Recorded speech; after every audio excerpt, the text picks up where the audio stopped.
would fail its principal mission of educating the leaders of tomorrow if it neglects to prepare students for the complexities that exist outside of the ivory tower. To put it more bluntly, if Yale students leave this institution thinking that leftism is gospel, that the right offers no solutions, and that interruption constitutes free speech, Yale has done a disservice to its students. To prevent the entrenchment of this phenomenon,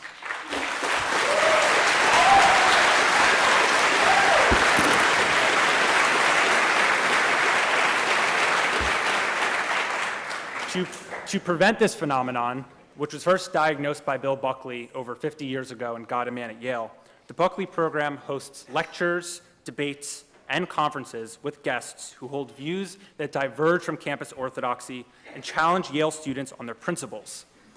As of last May, the Buckley program boasted over 174 student fellows, and the topics of our events ran the gamut, from discussing the philosophical underpinnings of American conservatism to discussing the Obama administration's liberalization of relations with Cuba, and of course, to the perennial question, what is going on in American college campuses? For those of you who observed the events of last fall from afar, let me make this much clear. The Buckley program stands firm in its commitment to protecting free speech on campus, and we will remind every single Yale student that prudent and reasonable people will disagree on how to resolve the complex issues at hand. To freshmen and upperclassmen who are interested in learning more about the Buckley program, I recommend that you visit buckleyprogram.com to learn more about how to become a Buckley program fellow. And tonight we are kicking off a semester of stellar events with Mr. Ben Shapiro, and we will continue next Monday with a firing line debate on climate change policy with Mr. Jeremy Carl of the Hoover Institution and Professor William Nordhaus of Yale. And now to introduce our esteemed guest. A graduate of UCLA and Harvard Law School, Ben Shapiro is the editor-in-chief of the Daily Wire and the host of The Ben Shapiro Show. He founded Truth Revolt and is the author of 6 books, including, most recently, The People vs. Barack Obama, and the New York Times bestseller, Bullies, How the Left's Culture of Fear and Intimidation Silences America. Mr. Shapiro is a fierce critic of the BDS movement against Israel, and his current tour seeks to combat liberal illiberalism on college campuses. The Buckley program is honored to be hosting him this evening, so without further ado, speaking on white privilege, multiculturalism, and other leftist myths, Mr. Ben Shapiro.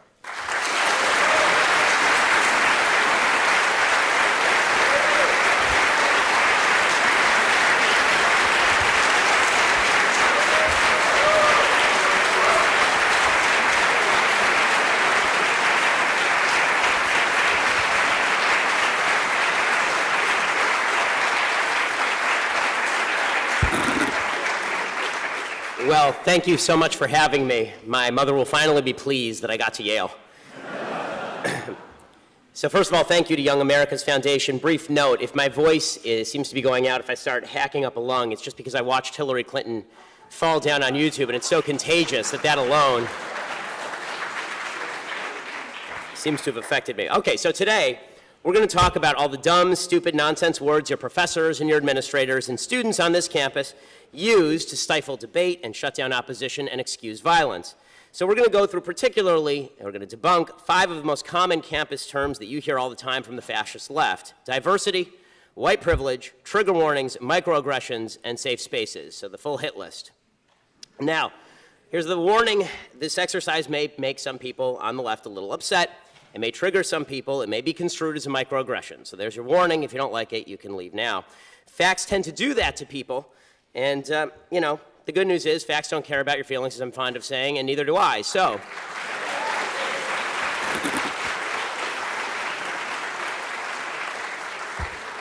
with that said, let's jump right in. So let's start with the first nonsense term the left likes to use, and that is diversity. So a few months back, I spoke at Cal State University, Los Angeles. A few days before I was scheduled to speak, the president of the university decided that it was imperative that my lecture be canceled.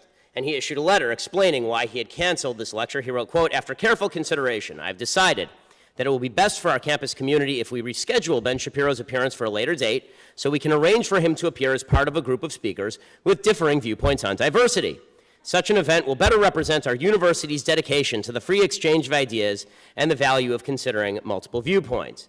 So it's so important to consider multiple viewpoints and have a free exchange of ideas that the one idea they don't like has to be shut down in the name of diversity. And that's what diversity means. Diversity generally means on college campuses, shut up lest you make some people uncomfortable, because diversity can't thrive where people disagree. Everybody has to agree in order for diversity to really bloom. This idea goes back a long ways, back to a professor named Herbert Marcuse. He said back in the 1960s that he was in favor of what he called liberating tolerance as opposed to the repressive tolerance of free speech. He said free speech was just demonstration that there was this patriarchal, heteronormative order that crammed down freedom on people, and so freedom had to be overthrown. Free speech was repressive tolerance. What he wanted was liberating tolerance, and the only way to have liberating tolerance was to shut down everybody who disagreed with him. So true tolerance meant that you couldn't tolerate anybody who disagreed with him, which makes perfect sense if you're highly educated, but makes no sense if you have a basic shred of common sense. Marcuse's ideological grandchildren now run the campuses. So when I got to Cal State LA, a near riot broke out. The reason that I have security, I didn't have to have security a year ago when I did speeches, but because of all the security problems that we've had at my speeches in the past, I now have to have my friends in security.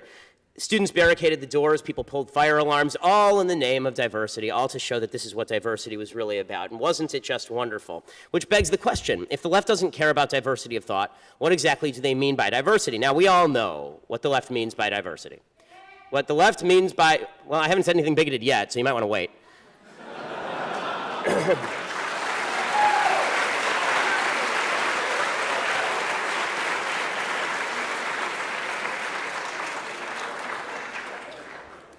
What the left means is racial diversity.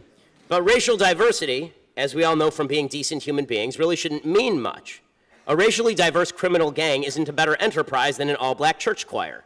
Values matter significantly more than melanin level. And if you believe the opposite, this makes you a racist. Racial diversity doesn't mean anything. Decency means something. Diversity is not a bad thing, but it isn't a good thing unless the people who are racially diverse are also decent.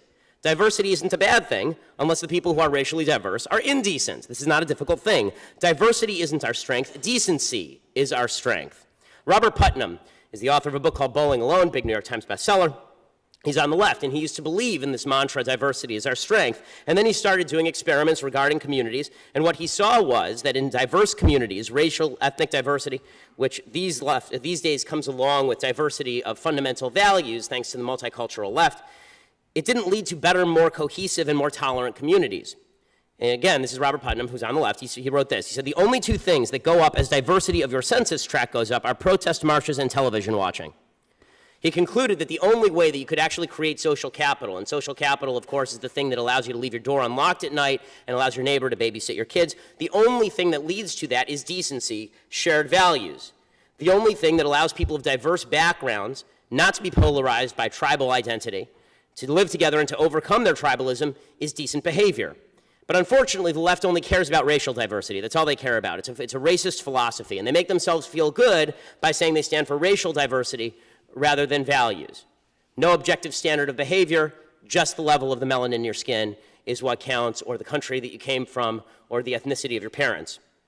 Which means that, for example, at this university, the Yale Dramatic Association Board holds new auditions for a play after people whine that a white woman was cast in a role normally played by a black man. It doesn't matter that the white woman was auditioning next to 9 people of color who auditioned. She won the part. The black people didn't. That meant that they had to redo the auditions. And the board said, quote, we recognize the pain that this situation has caused, and that this new decision may come too late for some and may hurt others. It sounds like there's a murder plot or something. Still, we hope that reopening auditions will give the Yale community another opportunity to bring new and varied voices to the stage, except, of course, for Sarah Chapin, the white woman who is thrown out of the role. She can go screw herself because she's a white woman who happened to beat out some people of color for this role. So she has to lose, they have to win, not because of merit, not because of standards, but because of the color of her skin. What underlies this notion that diversity of skin color ought to matter more than decency? Well, the left, basic leftist philosophy, believes in equality of outcome and what they like to call fairness. Not fairness of opportunity, meaning lack of government obstacles, fairness of outcome. Thomas Sowell calls this the quest for cosmic justice, the idea that you need a fair outcome. That's what guarantees equality. Real equality is fairness of outcome.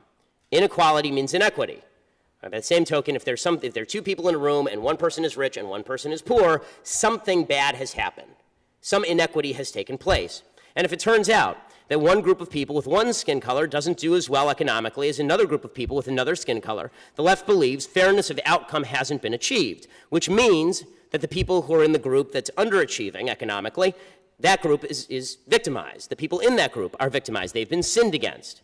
The left believes that freedom and liberty in America, the philosophy of individualism, this is insufficient to guarantee equality. If it were sufficient, we'd all end up in the same place. At the end of our lives, we'd have the same amount of wealth, we'd have had the same amount of education, but we don't. And so the left believes inequality equals inequity, and they are the same thing. So what's to blame for all of this inequality and inequity? And this brings us to our second disgusting term of art, white privilege. According to the left, if there's inequality of outcome, there must be some shadowy, evil white privilege out there in the ether that is quashing people of other colors. That white privilege is inherent in everything from capitalism to free speech. You can't escape it. It's like Casper the Friendly Ghost. You can't see it, but it's there. Any system that doesn't result in racial diversity must be the result of this evil, terrible white privilege that all people of color suffer under and all white people benefit from. So we have to tear down the system. We tear down white privilege. That's the solution. And this is a pretty seductive idea. It's a pretty flattering idea. The campus left simply gives people a feeling of virtue by counting them as members of a victimized identity group. If you're an underachieving black woman, it's not possible. It's just not possible that you're underachieving because you're not working hard enough or because you took the wrong classes or made the wrong decisions. You must be failing because the system hates you. If you're an underachieving gay Hispanic man, you must be failing because the system has been keeping you down. Now, by this logic, the true bad guys in the world are the white, heterosexual, cisgender males, of course. The system was built by those evil, white, heterosexual, cisgender males, the founding fathers, in order to keep everybody else down. They designed a governmental economic system to protect their own evil interests at the expense of minorities everywhere. And this white privilege extends to all areas of American life. It is inescapable. You're born into it so long as you are white. You're born with a heavy burden on your back that can never be alleviated if you are non-white. Now, there is good news. If you're starting to get depressed because you're a white, heterosexual, cisgender male in the audience, all 7 of you, if you're starting to get depressed about all this, there's good news. We can alleviate your burden of being a white, heterosexual, cisgender male, but only if you admit your guilt and make penance. So the process is easy. All you have to do is acknowledge that everything that you've done that's caused you to be successful is actually not a result of your decision-making or your parents' decision-making. It's a result of your privilege. It's a result of the fact that America is a deeply racist and evil place. The trial of the white, heterosexual, cisgender male is somewhat like a verbal Spanish Inquisition. If you admit your white privilege, you don't have to be accused of white privilege anymore. If you don't admit your white privilege, that's because you're a beneficiary of white privilege. So you confess, and you repent, and you beg mercy, and you whip yourself, and they actually have scourges for sale in the Yale student body office. Mea culpa, mea maxima culpa. Now, before we go further, I want to add a quick caveat here. It's important to define our terms. It's true that black people and other minorities in the United States have suffered historic discrimination. Of course that's true. You'd have to be a fool, an idiot, or a liar not to acknowledge this. It's inarguably true. It's even true that some people are likely suffering from the effects of historic discrimination under Jim Crow, because it turns out that how your parents grew up has impacts on the amount of wealth in which you grow up. But that does not mean that black people right now are suffering from today institutional discrimination. Historic discrimination is insufficient to explain current levels of inequality or to justify discrimination against white people who had nothing to do with Jim Crow. Individuals all over America have different backgrounds. We were all born with different skill sets. We were all born to different sets of parents. Some of us were born rich. Some of us were born poor. Some of us were born smart. Some of us were born slightly less smart. You're at Yale, right? Some people have histories of discrimination. Some people have histories of privilege. Some people were born in the hillbilly culture that J.D. Vance talks about in Hillbilly Elegy. Other people were born in inner city culture. People are born with all sorts of different backgrounds. But the solution to historic injustice, the solution to how you were born, isn't to perpetrate injustice against other groups. 3 generations ago, my entire extended family was being slaughtered in Europe, and FDR shut the borders. Okay, that doesn't mean that now I get to come along and suggest that all modern American taxpayers have to pay me. That's not how this works. We can't fix where you start in life. There's just no way to do that. There's no way to fix where you start in life. That is beyond your control. It's beyond my control, and it's beyond government's control. Government doesn't have a time machine. It can't go back 150 years and fix everything that was wrong with slavery. Government doesn't have a time machine. It can't go back to the days of Jim Crow and fix everything that was going wrong in the days of Jim Crow. It's beyond your control, my control, and government's control. But the notion of white privilege suggests that no one can ever overcome this burden. You can't overcome where you started in life because there's this giant bear out there called white privilege that's trying to eat you. And even if you make the right decisions, this is what's so crippling about the white privilege discussion. Even if you make the right decisions in life, even if you do the right things, not the wrong things in life, you still won't succeed because there's this monster on your back called white privilege. And that is a lie. That is an absolute outright lie. In general, in America, the freest country ever conceived by man or implemented by his hands, okay, there's another reason that some people fail and some people succeed. Because some people make better decisions than other people, and some values are better than other values. Perhaps equality of opportunity only exists so long as people are willing to take advantage of those opportunities. It turns out that's the truth. White privilege isn't reality. It's a cowardly way, a chicken way, to blame someone else for your failures to live up to decent, responsible standards. Whites are not born with a genetic predisposition to doing the right, responsible thing. They're not born into an arbitrary moral system that only benefits whites. There are 3 simple life rules, actually. If you want to avoid permanent poverty in the United States, according to the Brookings Institute, which is the left-leaning institute, you only have to do 3 things to avoid permanent poverty in the United States. Very simple. Graduate high school, get a job, don't have babies before you're married. That's it. You just do those 3 things, you will not be permanently poor in the United States of America. So here's the truth, okay? There is certain privilege, but it's what I like to call decision privilege. Certain decisions are going to privilege you and your children. You're going to have a better life if you pay attention to these things, and they're things that are in your control or in your control on behalf of your children. For example, it turns out the greatest privilege in American life is not white privilege. You want to talk about being born into privilege. The greatest privilege in American life is being born into a 2-parent family. And that's true for every race. This has nothing to do with race. For example, the poverty rate among 2-parent black families in the United States is 7%. 7. Okay, the poverty rate among single white mothers is 22%. What happened to white privilege? Why aren't those single white mothers doing better than the 2-parent black families? I mean, did they stop being white when they got knocked up or what? Okay, the fact is that if you have babies before you're married, you are more likely to be poor, and it is the single greatest predictor of intergenerational poverty. This is called decision privilege. Okay, here's another decision privilege. I like to call it the not committing crimes privilege.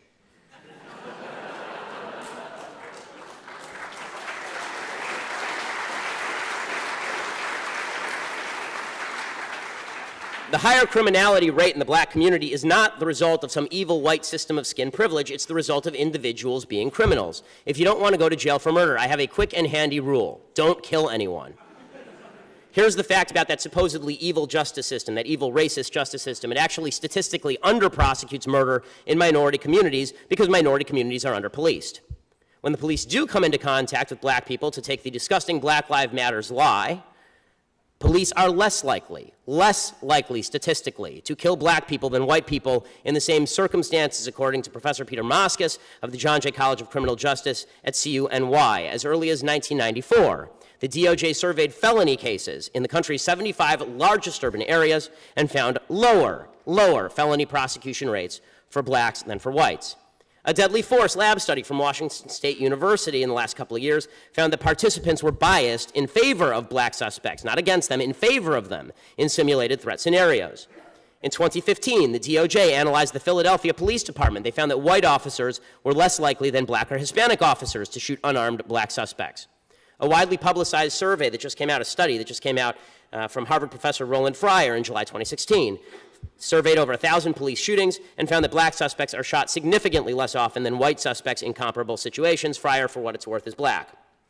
In 2015, the cops shot 987 people. A huge majority of those people were armed or threatening deadly force.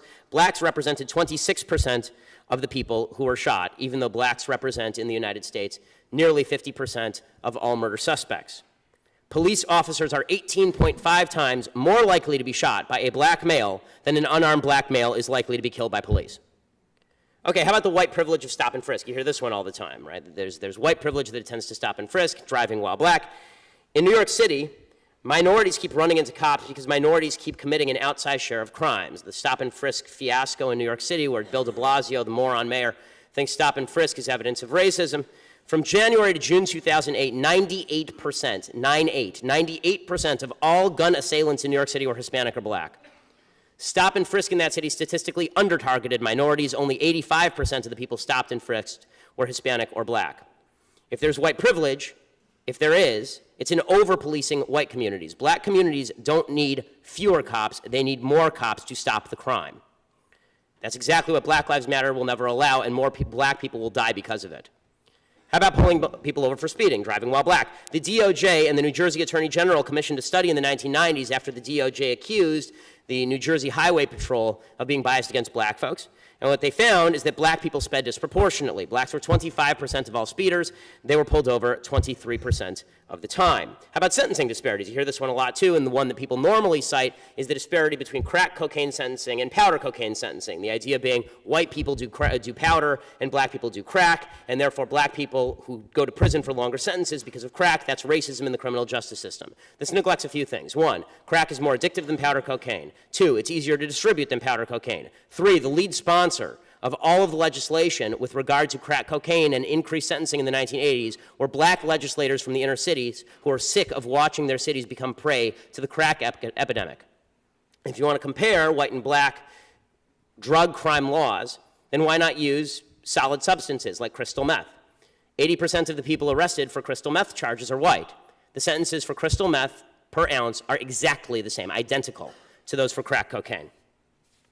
By the way, the idea that the jails are filled with black and Hispanic people because of the war on drugs, it's not true. Just 16% of state prisoners were convicted for drug offenses. Most of the drug offenses involved distribution. Only 3.6% of state prisoners are in for simple drug possession, and that's typically not a guy in his dorm room smoking a bong. That's typically some guy who's out distributing and then pled down to a simple drug possession charge and ended up in jail. But all of this is white privilege.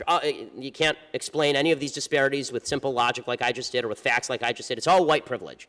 It's just out there. It's the evil white guy. You can't point to the evil white guy, but it's the evil white guy.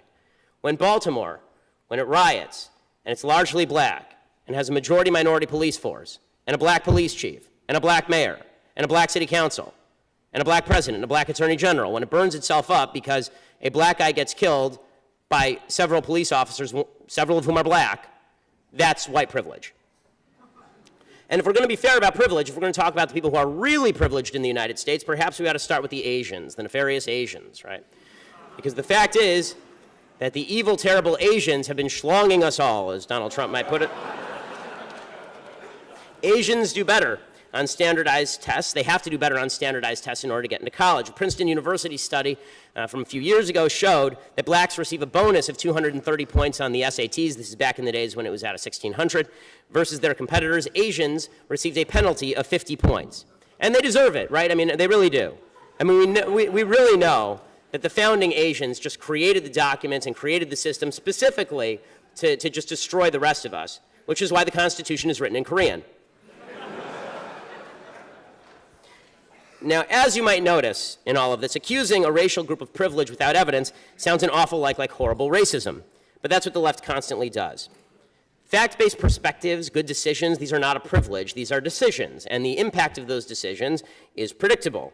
When someone asks you to check your privilege, you should ask them to check their character. More likely than not, it is missing. White privilege is a way to divide, it's a way to silence. We can all agree discrimination is terrible. We can all stand together when a black person is wrongly shot by the police. But to attribute that shooting to unspecified white privilege and then state that America itself is racist, as Colin Kaepernick has done, is racist in and of itself. You can't assume that white people don't care about innocent black people getting shot without evidence. That is disgusting and that is racist. Okay, let's move on to trigger warnings. And trigger warnings exist because if you can't achieve equality of outcome, and the left is focused very much on equality of outcome, then instead you want to focus on equality of feelings. We have to feel good about ourselves. Yay. Now, spoiler alert, I'm not big on feelings. If you're not a direct member of my family, then I frankly couldn't care less, and I don't think that you have to care about anybody else's feelings, per se. I think facts are more important than feelings, of course. Trigger warnings reflect precisely the opposite point of view. A trigger warning says that if everybody has to feel equal, that means we have to warn people about things that are said that might offend them. We have to warn you that we're going to chat about politics. I have to warn you before I make this speech so that you don't spontaneously combust like a character in a Dickens novel. We wouldn't want anybody to be triggered, because if people are triggered, then somehow they'll never recover from this strain and this shock and this stress. I mean, it's just like the members of the military who have to serve in Iraq and Afghanistan. I know that every time I meet a member of the military, the first thing that I do is I have to give them a bunch of trigger warnings because of all the suffering that's going to happen if I say things that are basically factual. It seems to me that if members of the military can deal with actually being shot at without trigger warnings, you should be able to deal with basic political speak without somebody warning you beforehand.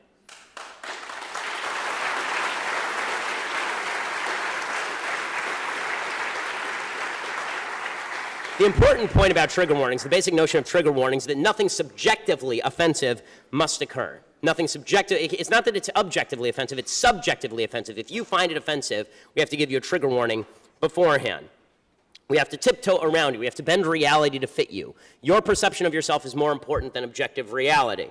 So, for example, if you're like me and you believe in basic human biology and you believe that a man is a man and a woman is a woman, but a man thinks he's a woman, the left says that you cannot, under any circumstances, certainly not without a trigger warning, say that a man is a man if he thinks he's a woman, right? Because otherwise you'll have triggered them and then something terrible will happen. And whenever the left says something terrible will happen, it's sort of like when you warn a small child that they're going to get in trouble, and the child is afraid of trouble, and they have no idea what trouble is. I don't know what the terrible thing that happens is if people are triggered. Does the world end? Do we all die? Does an asteroid hit us? Or are they just a little offended, and then they wake up the next morning and they go do something useful with their life? So you issue the trigger, and the trigger warnings basically have to be issued for the third term of actually the fourth term of stupid art, which is microaggressions. So I know everybody's very into these microaggressions these days. Everybody's very concerned about microaggressions. These, of course, are little terms, little things that we say that may offend you, even if we don't mean to offend you. So intent is not necessary in order for a microaggression to have occurred. We have a strict liability standard. If someone is offended, you have microaggressed them. I hate the term microaggressions, not only because it's a foolish idea, but also because the term itself has embedded within it the idea that if I say something that offends you, it's not just something that offends you, it is an aggression. An aggression is to be met by aggression. Right? If I microaggress you, you get to punch me because I've microaggressed you now. You get to be aggressive in return. It's elevating verbiage to the level of violence, which, by the way, is what we would call colloquially the end of civilization. Civilization is about the idea that we get to say things without being met with violence. But microaggressions reject that notion. Microaggressions are an excuse for the fascist boot to come down and squash you. The word, as I say, and microaggressions, I mean, you all know this because you go to Yale, but if you're watching this online, you don't know what a microaggression is. If you use terms like he and she instead of words that don't exist that we're currently making up in a back room somewhere here,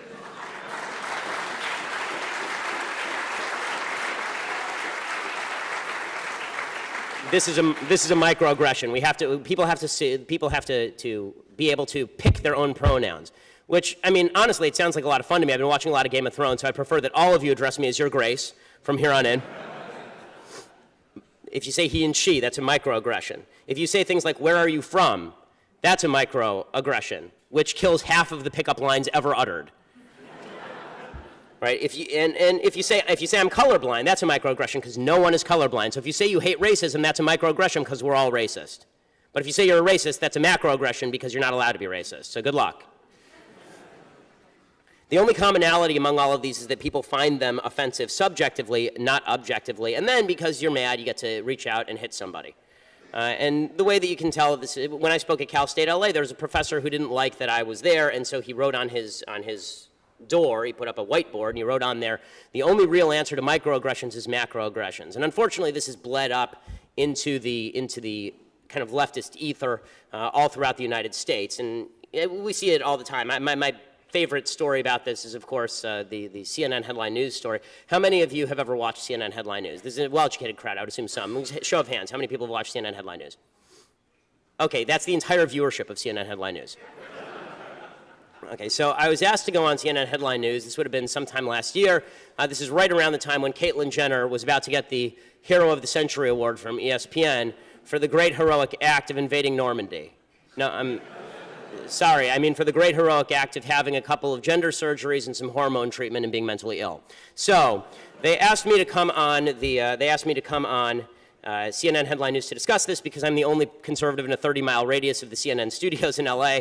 It's actually in the white pages. It just says conservative, and there's my name. I'm the only one. So they asked me, would you come on? And I said, sure. They get me in the green room, and they say, I think that you should know we have no ratings. And I said, don't worry, I'm well aware. And they said,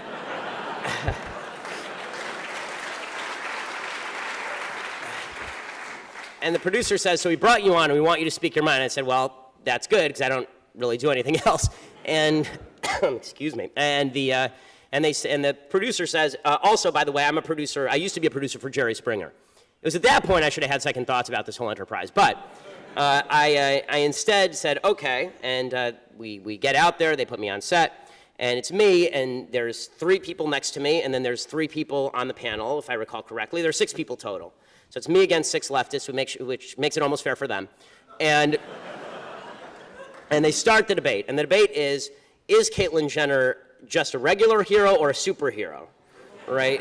Can Caitlyn Jenner actually fly? Does Caitlyn Jenner, should Caitlyn Jenner be given a Medal of Honor, or actually should we reserve an honorary spot in Arlington National Cemetery for his heroism? So the debate starts, and we're having this wonderful comparative discussion about whether Caitlyn Jenner is greater than Moses or even greater than Jesus Christ. And finally they come to me, and I say, I don't understand what Caitlyn Jenner is doing that's heroic. And I neglected to mention one part of the story. The person they'd sat next to me, because Jerry Springer producer, the person they'd sat next to me was a transgender woman named Zoe Tur, who used to be Bob Tur, who outweighed me by about 30 pounds and had a voice at least an octave lower than mine. So we're having this discussion, and I say, I don't understand what's so heroic about what Caitlyn Jenner has done. And he says, you don't know anything about genetics, little boy.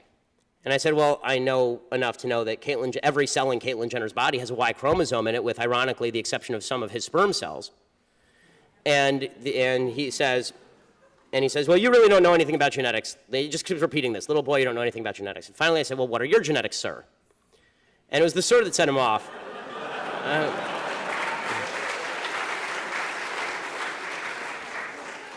And so this is live on national television. He reaches over and he grabs me by the back of the neck on national TV. You can go online, you can see the tape. It's interesting. It was more interesting when you were part of it, let me tell you. He reaches over and grabs me by the back of the neck, and he says, if you don't cut that out, you're going home in an ambulance. And I thought to myself, first of all, you don't go home in an ambulance.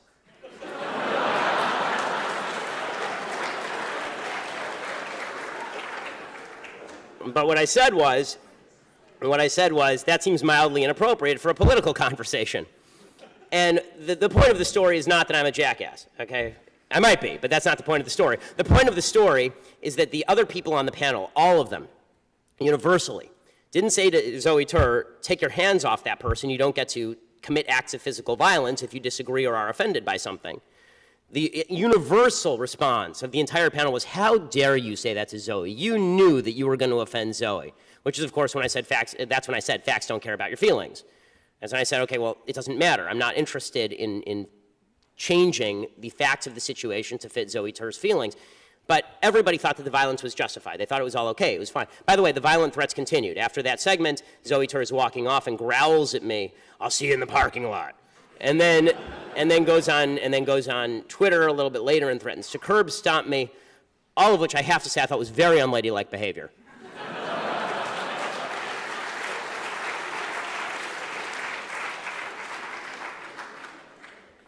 But the idea here is that I had microaggressed, and therefore I was to be met with macroaggressions. It was so terrible. Whatever I had said, the word, like, I was brought up to believe that you say sir to men and you say ma'am to women, and he was a biological man, so I was going to call him sir. But that was a microaggression, and therefore I deserved to be met with violence. And this is the dangerous part about the microaggression philosophy. At University of Missouri, when they had the big hubbub last year, the police department actually asked students to report hurtful words. They said, if somebody says something hurtful, call up the PD. This is called fascism, gang. That's totalitarianism.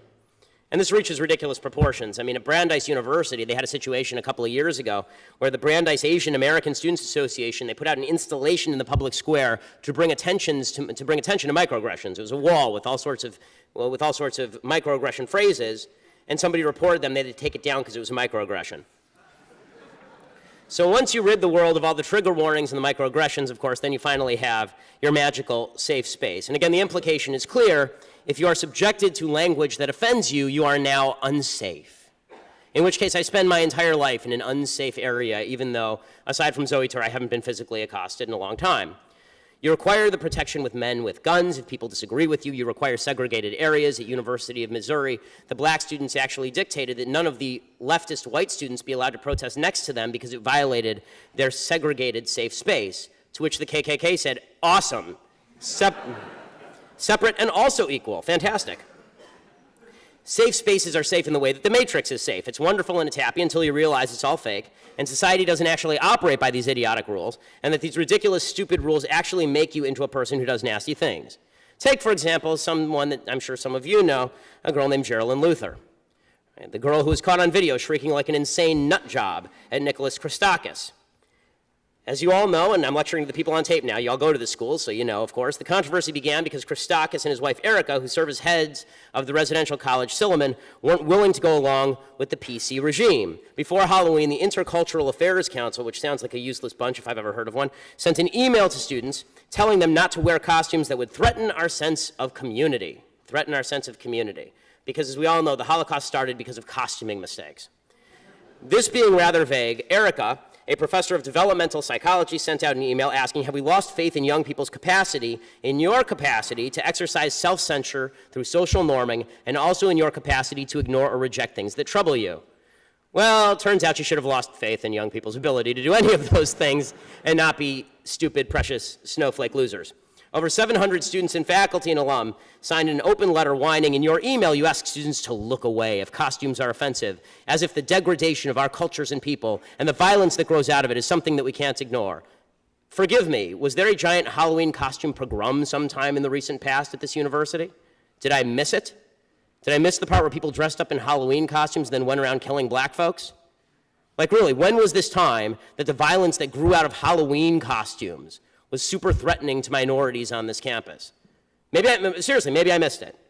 So Nicholas went outside and he encountered 100 students in the residential college quad, and the intrepid social justice warrior Luther confronted him, and there she screams at him and told him it was his job to create a place of comfort for students as though she was a small child needing a nap. When he said that that was not in fact his job, she decided that screaming at him would be the proper solution, like my 2.5-year-old daughter would do, demanded he apologize, told him to be quiet, called him disgusting, and wailed, who the fuck hired you? It turned out, by the way, she was actually on the search team that brought him to Yale. Nonetheless, the gauntlet had been thrown. 1,000 of you Yale students then joined a march of resistance. You guys are so brave, all you people resisting the, 3 rounds of applause for you folks, so brave, marching against the sexy nurses on Halloween. The students demanded that all the undergraduates take useless ethnic study courses, which are only good for meeting chicks, as I know when I took Jewish studies courses. They also qualify you, by the way, to be a useless ethnic studies professor at some point. They also recommended that there be mental health professionals to join all the cultural centers, which actually might be not such a bad idea. They wanted the title master to be abolished, and they wanted the Christakises to be fired. And the Yale administration, because they're sad and pathetic, they caved. So Dean Holloway, he said that he supported the IAC Halloween costume guidelines. He called them exactly right. They increased the budget for the cultural centers, and they abolished the title master. Of course, the word master comes from the Latin word magister, which means chief, head, director, or teacher, and in academic settings has always meant expertise in a subject, which is why some of you, I'm sure, here are earning master's degrees. I don't think anyone here holds slaves. Show of hands, slaveholders, because you're earning a master's degree. Does a free slave come along with it? I didn't think so. All of this nonsense makes people totally crazy. It just makes them insane. It makes you stupid and emotionally stunted, like Geraldine Luther and the people who agree. You're all being made crazy. Jonathan Haidt is a sociologist, professor of psychology at NYU, and he says the recent collegiate trend of uncovering allegedly racist, sexist, classist, or otherwise discriminatory microaggressions does not incidentally teach students to focus on small or accidental slights. Its purpose is to get students to focus on them and then relabel the people who have made such remarks as aggressors. This is actually the opposite for the psych majors in the room. This is the opposite of one of the only forms of psychology that's ever been known to work at all, which is cognitive behavioral therapy, where you have a chain of thoughts that lead you to be depressed, and your psychologist says maybe you should break those chains of thoughts and maybe determine whether the person actually meant to offend you. Maybe you should think whether this is something worth getting upset about. This vicious cycle creates adults unwilling to face up to reality, determined to blame the world for their problems, convinced that the more they claim offense, the more they deserve from others. It's not just un-American, it's unhealthy, and it makes people evil. Professor Roy Baumeister writes a great book called Evil, Inside Human Violence and Cruelty, and he says that evil springs from idealism that turns to violence, unjustified self-esteem, and hypersensitivity. Does any of this sound familiar? Self-appointed victimhood is really, really dangerous stuff, and that's what all of these terms in the end are all about. And millions of students are learning it each year, which is why a November 2015 Pew poll showed that 40% of millennials, people aged 18 to 34, I'm 32, so we're all in the same group here, believe the government should be able to prevent people from making, quote, statements that are offensive to minority groups. The government should do that. Okay, this would involve repeal of the First Amendment. But that is the logic of a philosophy that prizes protection of feelings above protection of individual rights. America is the greatest experiment in the history of planet Earth with the best value system. And it's a value system that, unfortunately, the left and the campus left have been trying to destroy now for 3 generations. Nobody is better off in a system of fake diversity, or preaching phantom white privilege, or whining about trigger warnings, or being offended by microaggressions, or retreating to fake safe spaces that don't really exist in the real world. We are all better off when we embrace fundamentally good values, when we share values of responsibility and decency together. So what are some of those common fundamental values we should be teaching? Let's start with the ones embodied in the Constitution: freedom of speech, of religion, of the press, of assembly and petition, and let's add in some basic civic values. Don't have babies without being married. Don't engage in crime. Don't do violence to people who disagree with you. If we're all better to one another, not in terms of being oversensitive or worrying we're all going to offend one another, but in assuming that we probably will at some point offend one another from time to time, and that's okay. We can live together. You don't have to care what I think. I don't have to care what you think. That's the wonderful thing about America. That doesn't mean we should go around insulting everybody, but it does mean we have to respect facts as facts and opinions as opinions and insults as insults, and they're not all the same thing. And then we don't have to shut down debate. We don't have to strong-arm protesters and destroy the country in order to make ourselves feel good. We can actually feel good about what we share together. A constitutional system that prizes individual liberty and individual responsibility, a simple goodness that agrees to disagree about what we do in our own lives, but agrees generally that being a mensch, being a decent human being, is required of everybody. We share not our own truths, this phrase, my truth. There's no such thing as your truth. There's just the truth, and then there's your opinion. We don't share our own truths, but actual factual truths and actual standards. We're all in this together, and we're all going to have to share a country. So let's stop letting the fascist left separate us with buzzwords and tyranny of subjective feelings. If we do that, then finally we'll be able to build what the founders foresaw and what Martin Luther King dreamed of and what generations fought and bled and died to achieve: a society of values rather than races, of commonality rather than polarization, and of truth rather than lies. Thanks so much. Happy to take your questions.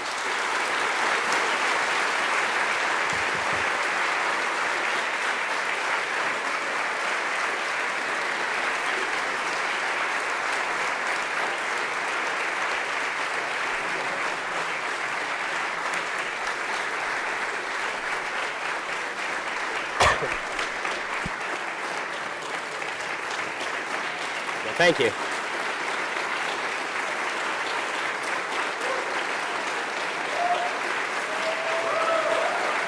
Thanks so much.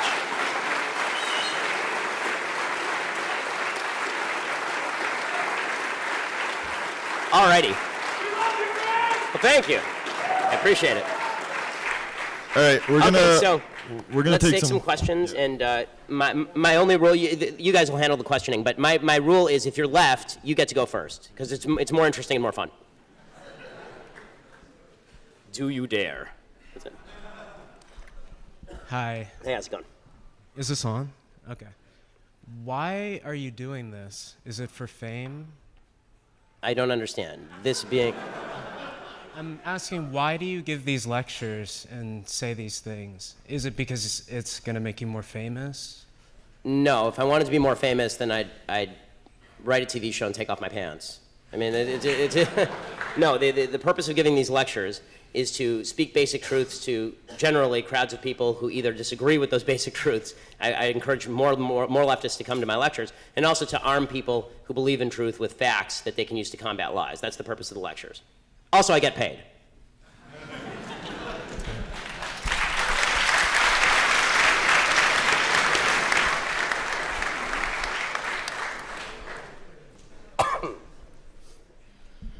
What's going on, Ben? Love your program. Love all that stuff. Oh, thank you. I appreciate it. Absolutely.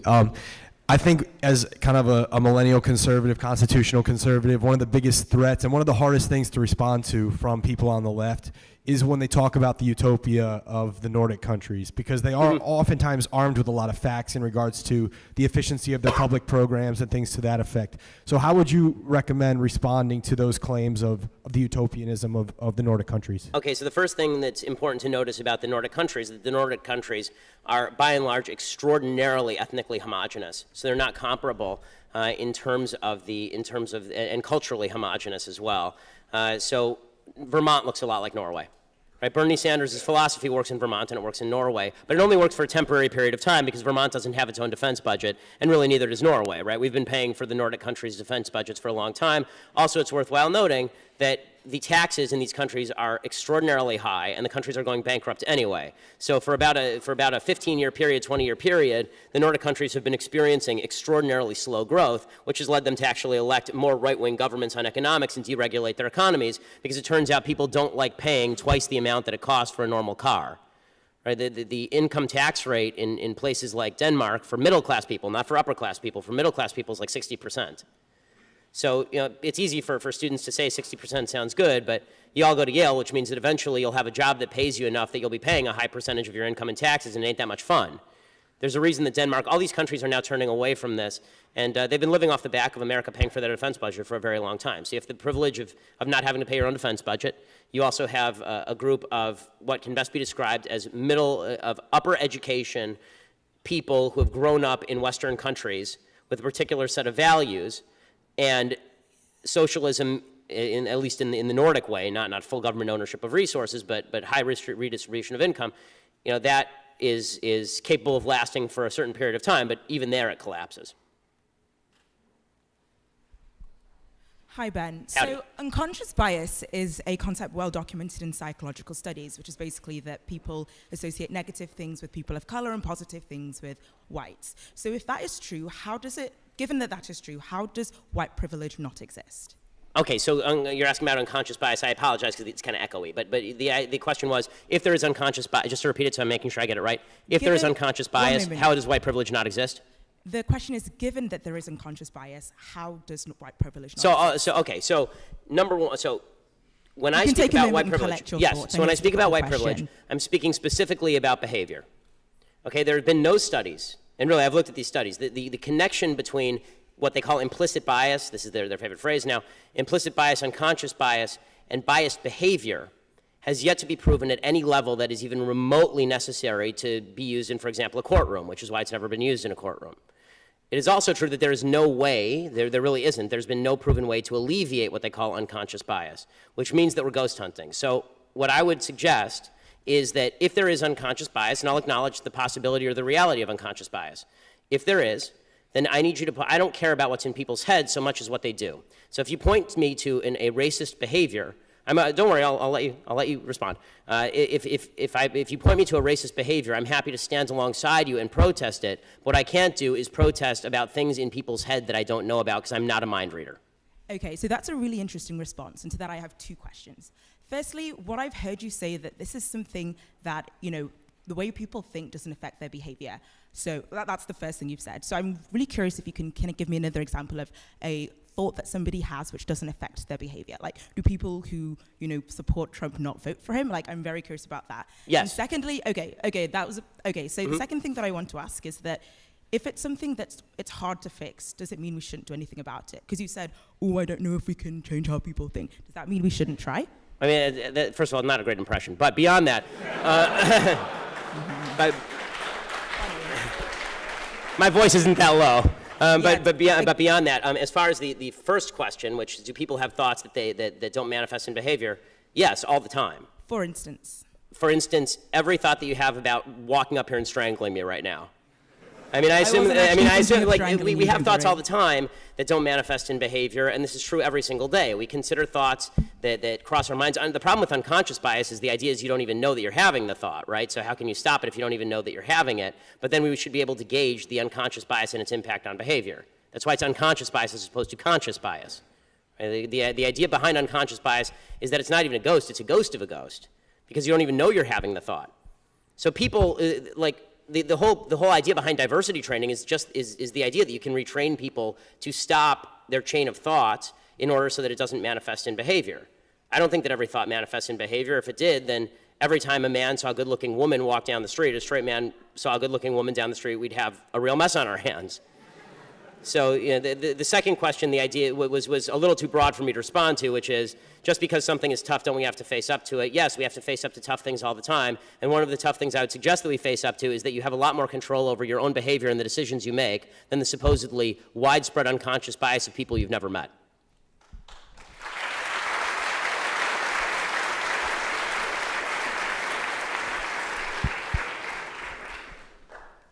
Hi. So you spoke a bit about the the boost and the negation of the SAT scores that black applicants may receive with comparison to Asian people or in comparison to white people. Yeah, I spoke about the Princeton study, correct. And you also spoke about how there is not an equality of outcome in this nation. So with regard to this... No, there is inequality of outcome. Yeah. There's no inequality of opportunity, yes. Yes. In the sense that there's no government obstacles. They're inequality, just to clarify before you finish the question, I promise, I'll let you finish. When I say there's no inequalities of opportunity, I obviously don't mean that we are all equally situated. I will never be an NBA basketball player. It's never going to happen. Although I could probably make the Lakers roster, they're that bad, but go ahead. Given that you contend that there is an equality of opportunity in this nation, do you think it is right for the government to pursue, or for federal cases to say that in some cases policies like affirmative action targeting certain ethnic groups are correct, and doing this, does it acknowledge white privilege, or do we should just leave this sort of policies totally out even though there is inequality of outcome? No, so my answer about affirmative action and government policies that are meant to rectify these inequalities of outcome, no, I'm very much opposed to those. If you have two people who have equal SAT scores, and one of them happens to have had a bad childhood with obstacles to overcome, and one happens to have grown up in a very rich household, then that's an actual factor that has to be taken into account. But if somebody gets an SAT score that's 200 points below somebody else, and the only differentiating factor is their race, that's racism. I mean, I remember a few years back, there was a story in the Wall Street Journal about an Asian kid who got like a 1510 on his SATs when it was out of 1600, and he grew up extremely poor, single mother, it was a rough neighborhood, so he had to study in his closet for fear of gunshots and all this stuff, and he applied to Yale, didn't get in, and he didn't get in because he was Asian. If he'd been black, he would have gotten in. I mean, that sort of stuff is just racism pure and simple. I don't understand why Colin Powell's kid is not worse off than that Asian kid was. And we're all differently situated, so let's look at each other as individuals. There's some black people who have it really bad in this country. There's some black people who have it really great in this country. There are a lot of white people who have it really bad in this country. There are more white people on food stamps than black people, by a large margin. There are more white people on welfare than black people by a large margin, which is not to suggest that black people are not on average poorer than white people, because they are. But we're going to be in a much better position to do justice when we stop focusing so much on the perversion that's known as social justice. Social justice stands in direct contravention and opposition to justice. Justice is about you take action, you get what you deserve. Social justice is about you take action, and we may or may not give you what you deserve based on what we think your social group deserves. And that's evil. That really is. I mean, the idea that we're going to not judge the individual, we're instead going to judge what is most apropos for society based on the group to which you belong, and in some cases to which we arbitrarily place you, that's actually evil. Social justice is another word for redistribution of outcome and unfairness. Justice is a word that doesn't need a modifier. Like the word good doesn't need a modifier. Justice doesn't need a modifier. You add social to it, you're detracting from the original word. Good evening, Mr. Shapiro. Thank you for coming down. On basically the same topic, then how do you address the differences in, like, for instance, the educational system between inner city schools, which usually have worse infrastructure, many times have lack qualified teachers or lack teachers, period, versus schools in affluent neighborhoods? How do you try to get justice to the students living in inner cities versus those living in affluent neighborhoods? Right. So I mean, the answer to me is more individual freedom, not less. One of the great problems is that people think government action is what rectifies these situations. It doesn't matter how much money you dump into inner city public schools if number one, you don't have any sort of community or family structure that supports education.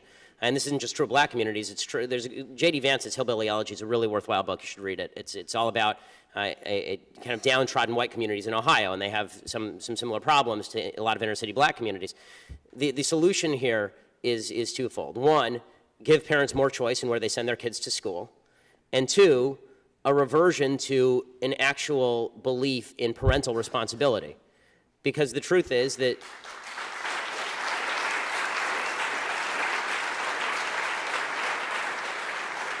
the idea that kids are failing in the inner city because they just have bad teachers isn't true. I mean, if you've ever met the teachers in the inner city, some of them are wonderful.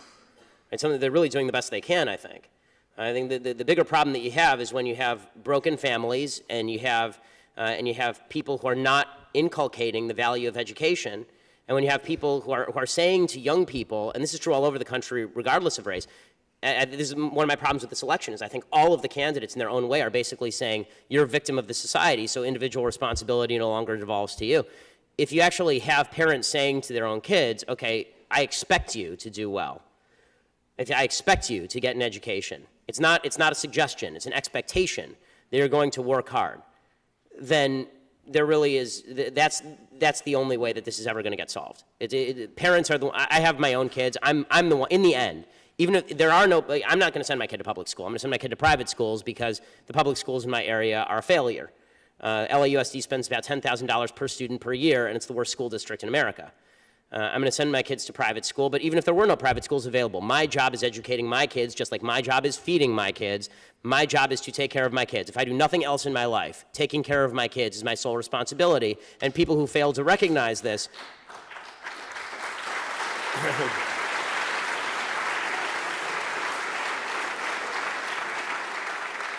You want to talk about what's the number one problem in America? That's the number one problem in America, is people running away from their responsibility to their kids and to their family members and to their parents. If we all took care of our kids and our family members and our parents, there wouldn't be any need for the government to come in and screw everything up royally like it does.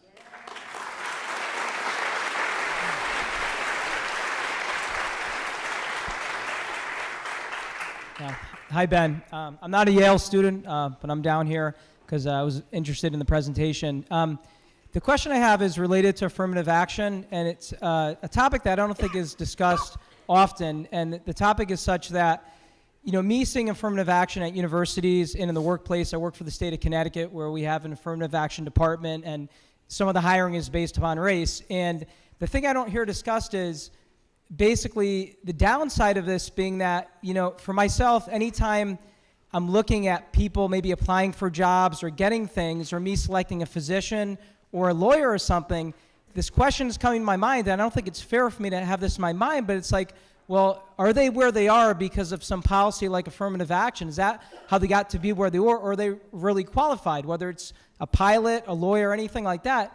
And this is the thing I think a lot of people have in their minds, is they're not sure nowadays if people are getting where they are because they got some, you know, privilege because of their race, or they really worked for it. And you know, that's something in the back of my mind and other people I talk to, and I wanted your opinion on that. Well, I mean, I think obviously that's true. I mean, if there are programs that benefit a particular group of people at the expense of another group of people, people are going to wonder whether the beneficiary group got there through merit or whether they got through because of a specific program. I mean, that's just normal human response. You know, does that mean that the person actually got there not because of merit? Of course not, and that's not what you're saying.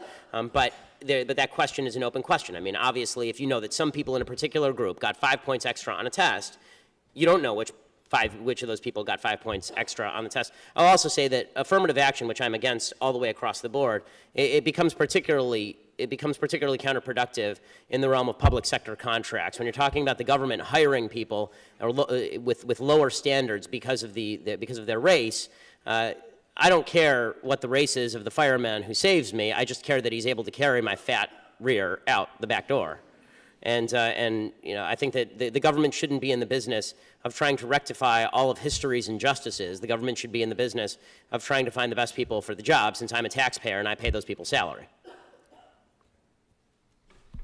Thank you. One thing that you didn't talk that much about was multiculturalism. So I saw a wonderful video that you did on radical Islam, and I'm curious how we address when different cultures might actually have radically different values. How do we Yes. start to have that conversation?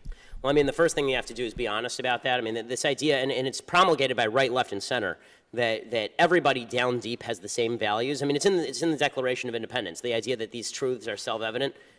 I mean, sorry to break it to everybody, the truths are not self-evident. If they were self-evident, then everybody would have them. Right? If they were self-evident, every country would have a Declaration of Independence. They're an outgrowth of a specific Judeo-Christian culture that grew into an Enlightenment, which grew into the Declaration of Independence. The idea that everyone around the world wants the same thing is actually significantly disrespectful to people from different cultures who have different priorities and believe different things. When I say disrespectful, I don't mean that their cultures are great. I think a lot of cultures out there are absolute horse crap. But it is true, of course, that people have different priorities and different cultures and different belief systems. I mean, I was speaking with one of my security guys, and he was a former military guy, served in Iraq and Afghanistan, and he was saying one of his buddies had a situation where he was raiding an Afghani weapons cache, and he walked in. There's a 7-year-old with an AK. Okay, that's a result of a culture that does not value children in the same way that Western culture values children. And Western culture didn't always value children the way that Western culture now values children, which is why people used to have 10 kids and 5 of them would die, and then you'd have more kids, right? They didn't even used to name kids for the first couple of months in many Western cultures. So culture shifts over time, and it's important to recognize these differences in culture because you have to know what the obstacles are and the differences are before you can actually come to an agreement about what can change and what can't be changed. It's a little bit of a world-beating notion that you can walk into Iraq and magically change it into a Western democracy, as George W. Bush found out. And it's also a bit of foolishness on the part of the left that any person from any culture is necessarily going to hold the same values that we are. When people say, everybody loves their children, well, it's hard for me to say everybody loves their children when I see pictures of Hamas terrorists strapping a suicide bomb on a 3-year-old. I don't think that person loves his child. I think I like his child more than he does, probably. We just have time for a couple more, so. How's it going, Ben? I have a question, kind of a legal question that's in the news lately. Colin Kaepernick doesn't want to stand for the national anthem. And I'd like to bring ESPN fired Kurt Schilling for having different opinions that they wanted to promote. Yes. Can the NFL, Roger Goodell, technically just get rid of Colin Kaepernick from their... I mean, I don't know how the contractual situation works between the NFL and the teams, whether he can, I mean, I suppose he could suspend him or fire him for conduct detrimental to the league. It's a private organization. It can do it at once. ESPN can fire Kurt Schilling.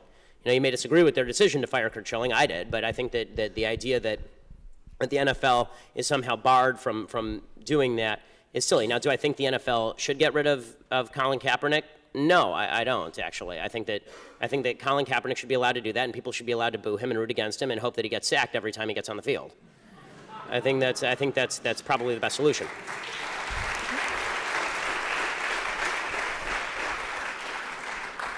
Hi, I just have a couple of questions of clarification. So, Sure.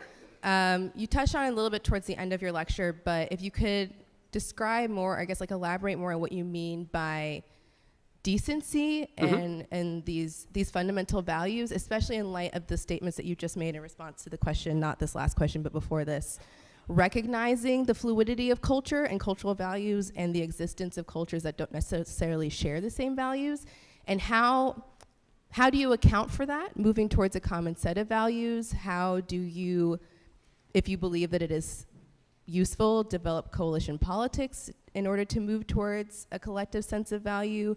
How do you reconcile individual motivation if you believe fundamentally? Yeah, I mean, there's a lot of complexity here, but yes. Yeah, I mean, so but honestly, these are high-stakes questions. Not to go all religious on you, but leaving aside the religious aspects of the 10 Commandments, I think that would be a pretty good place to start with basic decency. Right? Don't steal,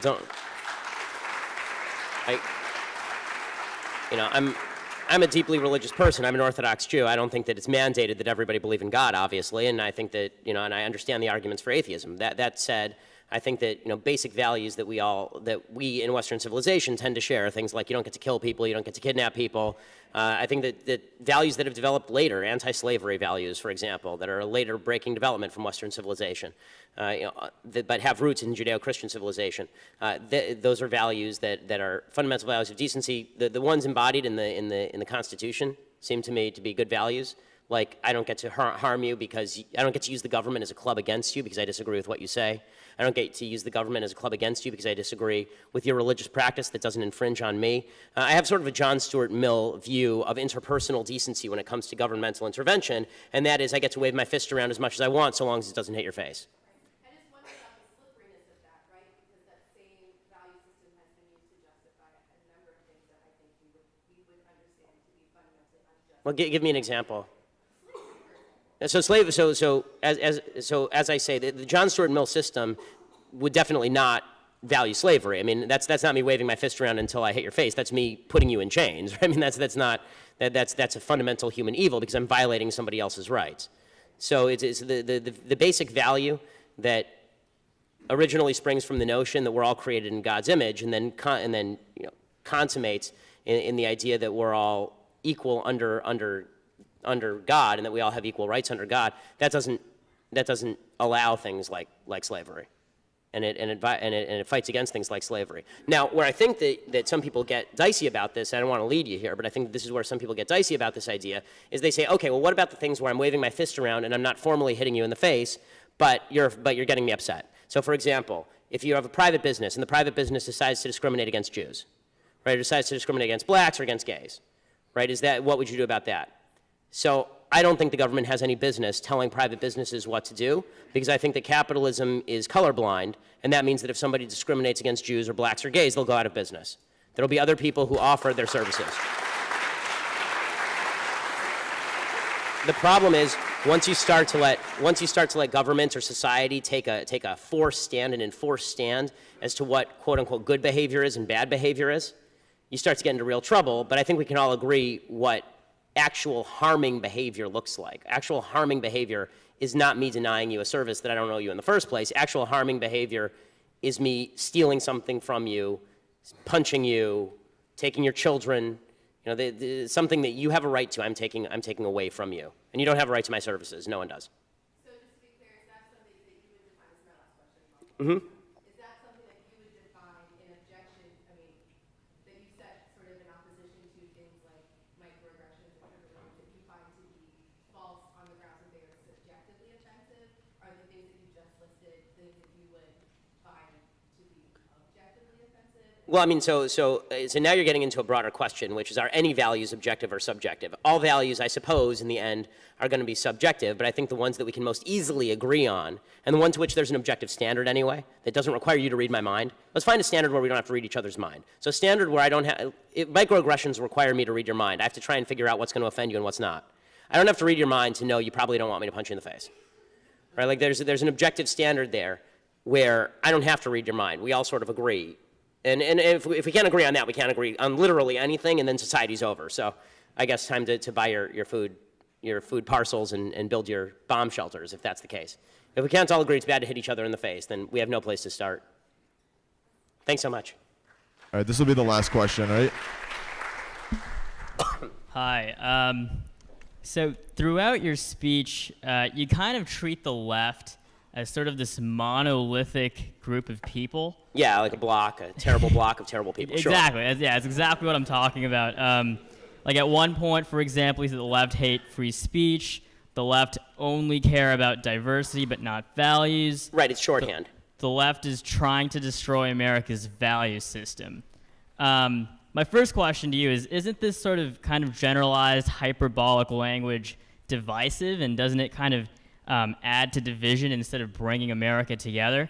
And my second question is, do you acknowledge that the left is composed of a wide, diverse range of people with diverse viewpoints?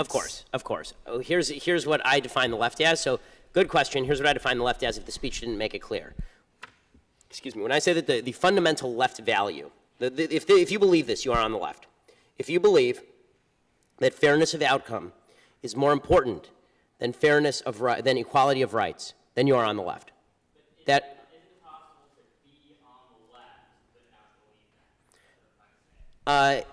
I mean, it depends on an issue-by-issue case. You may agree with the left, but I don't think that you are on the left. I mean, since I'm the one who's speaking, I get to make the definition. But that being the case, by my definition, that's what I mean when you're asking me what I mean when I say the left. Now you're asking me to read your mind and tell you what you mean when you say the left. What I mean when I say the left is the left means people who believe equality of outcome trumps equality of opportunity. Now, if you want to say that there are people who don't believe that who are on the left, you're using another definition, not the one that I'm using, which is okay. I mean, we can talk about your definition. But by that logic, would you acknowledge that there are people who are liberals but who aren't under your definition? That I will of the acknowledge, left? which is why I specifically don't use the term liberals. I don't equate liberals and leftists. They're not the same. Okay. I think there are liberals who believe what old school liberals used to believe, the whole idea, I may disagree with you, but I'll die for your right to say it. But that's a liberal value. That's not a leftist value. But I mean, this kind of idea of your left, how big of a population do you think this is? Do you think that embodies a majority of liberals? I don't understand, like, I think that when I hear you say left, I think it embodies a majority of the people who ardently believe in the Democratic Party platform, to be more specific. So you think that most people who are Democrats are under your definition of left? No, I think most people who deeply study and believe in the Democratic Party platform are leftists. I think most people who vote Democrat do so because they think Republicans are assholes. I mean...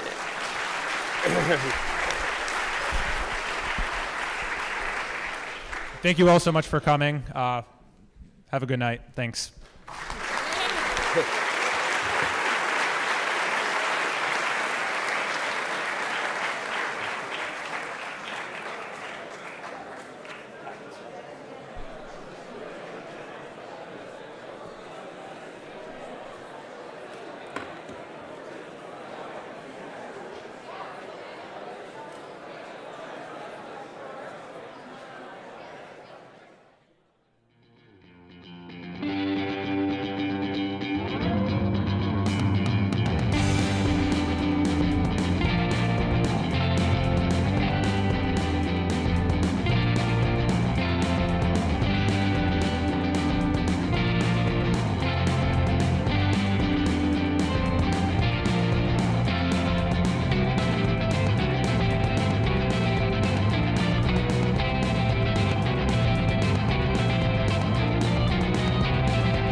on the left, and he used to believe in this mantra, diversity is our strength. And then he started doing experiments regarding communities, and what he saw was that in diverse communities, racial, ethnic diversity, which these days comes along with diversity of fundamental values thanks to the multicultural left, it didn't lead to better, more cohesive, and more tolerant communities. And again, this is Robert Putnam, who's on the left. He wrote this. He said, the only two things that go up as diversity of your census tract goes up are protest marches and television watching. He concluded that the only way that you could actually create social capital, and social capital, of course, is the thing that allows you to leave your door unlocked at night and allows your neighbor to babysit your kids. The only thing that leads to that is decency, shared values. The only thing that allows people of diverse backgrounds not to be polarized by tribal identity, to live together and to overcome their tribalism, is decent behavior. But unfortunately, the left only cares about racial diversity. That's all they care about. It's a racist philosophy, and they make themselves feel good by saying they stand for racial diversity rather than values. No objective standard of behavior, just the level of the melanin in your skin is what counts, or the country that you came from, or the ethnicity of your parents. Which means that, for example, at this university, the Yale Dramatic Association board holds new auditions for a play after people whine that a white woman was cast in a role normally played by a black man. It doesn't matter that the white woman was auditioning next to 9 people of color who auditioned.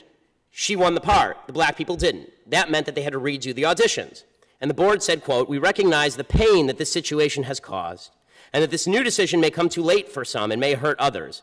It sounds like there's a murder plot or something. Still, we hope that reopening auditions will give the Yale community another opportunity to bring new and varied voices to the stage, except, of course, for Sarah Chapin, the white woman who is thrown out of the role. She can go screw herself because she's a white woman who happened to beat out some people of color for this role. So she has to lose, they have to win, not because of merit.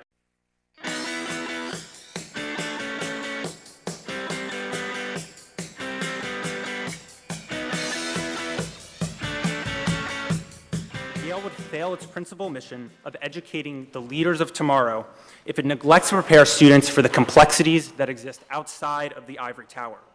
To put it more bluntly, if Yale students leave this institution thinking that leftism is gospel, that the right offers no solutions, and that interruption constitutes free speech, Yale has done a disservice to its students. To prevent the entrenchment of this phenomenon,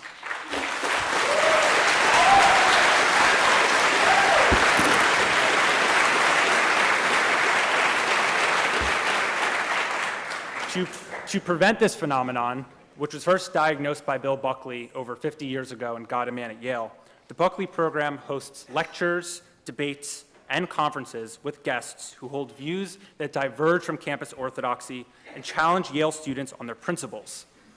As of last May, the Buckley program boasted over 174 student fellows, and the topics of our events ran the gamut, from discussing the philosophical underpinnings of American conservatism to discussing the Obama administration's liberalization of relations with Cuba, and of course, to the perennial question, what is going on in American college campuses? For those of you who observed the events of last fall from afar, let me make this much clear. The Buckley program stands firm in its commitment to protecting free speech on campus, and we will remind every single Yale student that prudent and reasonable people will disagree on how to resolve the complex issues at hand. To freshmen and upperclassmen who are interested in learning more about the Buckley program, I recommend that you visit buckleyprogram.com to learn more about how to become a Buckley program fellow. And tonight we are kicking off a semester of stellar events with Mr. Ben Shapiro, and we will continue next Monday with a firing line debate on climate change policy with Mr. Jeremy Carl of the Hoover Institution and Professor William Nordhaus of Yale. And now to introduce our esteemed guest. A graduate of UCLA and Harvard Law School, Ben Shapiro is the editor-in-chief of the Daily Wire and the host of The Ben Shapiro Show. He founded Truth Revolt and is the author of 6 books, including, most recently, The People vs. Barack Obama, and the New York Times bestseller, Bullies, How the Left's Culture of Fear and Intimidation Silences America. Mr. Shapiro is a fierce critic of the BDS movement against Israel, and his current tour seeks to combat liberal illiberalism on college campuses. The Buckley program is honored to be hosting him this evening, so without further ado, speaking on white privilege, multiculturalism, and other leftist myths, Mr. Ben Shapiro.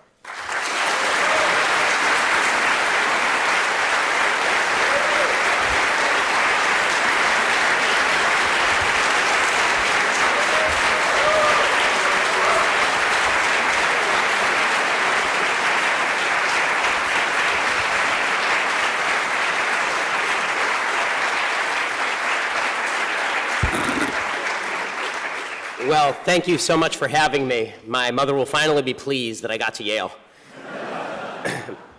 So first of all, thank you to Young America's Foundation. Brief note, if my voice seems to be going out, if I start hacking up a lung, it's just because I watched Hillary Clinton fall down on YouTube, and it's so contagious that alone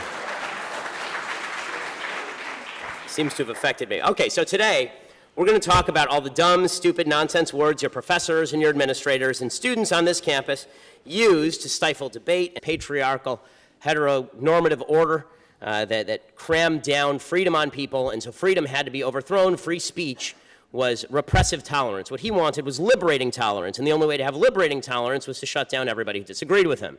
So true tolerance meant that you couldn't tolerate anybody who disagreed with him, which makes perfect sense if you're highly educated, but makes no sense if you have a basic shred of common sense. Marcuse's ideological grandchildren now run the campuses. So when I got to Cal State LA, a near riot broke out. The reason that I have security, I didn't have to have security a year ago when I did speeches, but because of all the security problems that we've had at my speeches in the past, I now have to have my friends in security.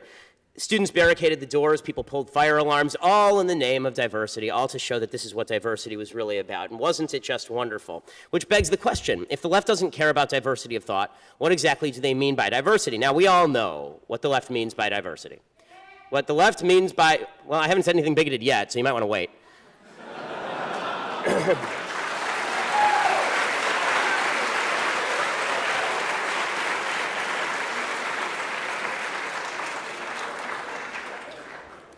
What the left means is racial diversity.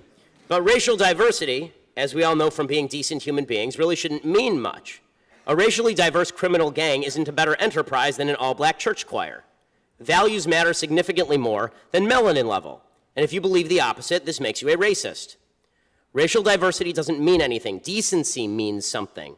Diversity is not a bad thing, but it isn't a good thing unless the people who are racially diverse are also decent. Diversity isn't a bad thing unless the people who are racially diverse are indecent. This is not a difficult thing. Diversity isn't our strength. Decency is our strength. Robert Putnam is the author of a book called Bowling Alone, big New York Times bestseller. He's shut down opposition and excuse violence. So we're going to go through particularly, and we're going to debunk 5 of the most common campus terms that you hear all the time from the fascist left: diversity, white privilege, trigger warnings, microaggressions, and safe spaces. So the full hit list. Now, here's the warning. This exercise may make some people on the left a little upset. It may trigger some people. It may be construed as a microaggression. So there's your warning. If you don't like it, you can leave now. Facts tend to do that to people. And, you know, the good news is facts don't care about your feelings, as I'm fond of saying, and neither do I. So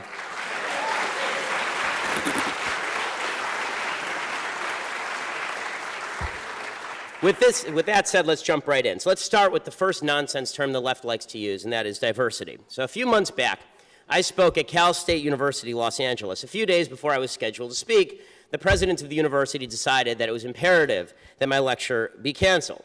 And he issued a letter explaining why he had canceled this lecture. He wrote, quote, "After careful consideration, I've decided that it will be best for our campus community if we reschedule Ben Shapiro's appearance for a later date so we can arrange for him to appear as part of a group of speakers with differing viewpoints on diversity.